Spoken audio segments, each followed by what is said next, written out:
Vincent yasangibwa n'obulwadde bw'ensigo ku myaka 8.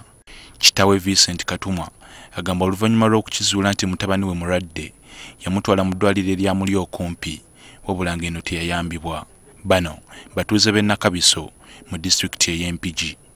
Ne batandika kumujjanjabirako eggomba okumala ebbanga lya myezi nga 3 ne balemererwa ne bantransfaringa e Mulago. Ono yatandika okujjanjabibwa wabula ng'ensimbi ezigula eddagala zimwekubya mpi. Olw'obutafuna ddagala mu kiseera kyalyo, omwana ono azimba omubiri. Amira eddagala lya mutwalo buli lunaku, wiiki emitwalo 7, omwezi gy'emitwalo 30. Kyokka bangamba alimira okumala ebbanga lya myaka 2, naye embeera ennemeredde likaluba. Olw'embeera ya Vincent eno yaganibwa okulya ebintu ebirimu omunnyo.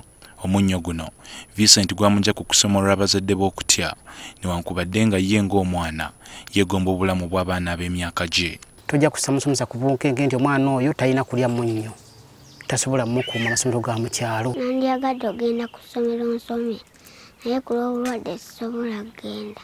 Omwana ono nga kati amaze emyaka 4 ng'afuna obujjanjabi agamba alina okulumizibwa kungi mu bitundu by'olubuto ewabeera ensigo. Mubaamu lwalumizibwa.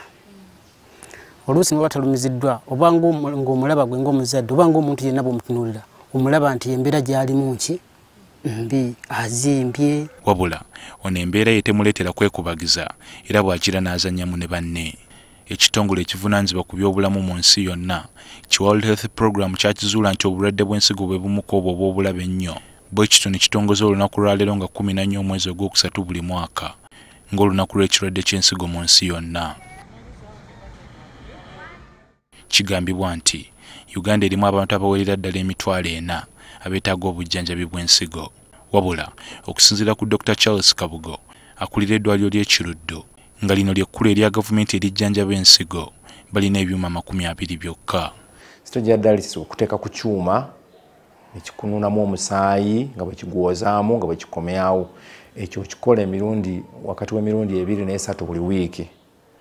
Ekirungi wano Ekiruddu ebyuma ebyo tubirina byuma 20. Ng'oggyeko Kiruddu mu Kampala mulimu amalwaliro g'obwannannyini 6 gokka agasobola okukola obujjanjabi bwe bumu. Wabula mu malwaliro gano omuntu asasula emitwalo egiri wakati wa 35 n'40 okwawukanako ne Kiruddu omuntu wasasula emitwalo 6 gyokka. Ng'olunaku luno lukuzibwa mu nsi yonna waliwo ebyandisaanye okwongerwamu. Magnitude y'obulwadde egenda yeeyongera ffe kitugenda kituzitowerera. So twandisabye nti amalwaliro amalala nago gabe nga gayambibwa okufuna capacity y'okuba nga gakola service eno. Ono aliko n'amagezi gawadde abantu okwewala obulwadde buno obw'ensigo. Tulina abalwadde nti obufunye infection yonna netajjanjabibwa bulungi.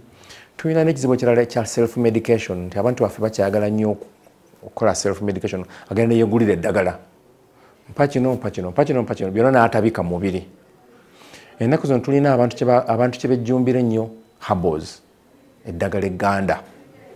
Eddagala egganda nalyo lituleetedde obuzibu kubanga jjukira nti oli ajja n'atokosa ebikoola n'anteekamu n'antokosa byonna n'ateeka wamu.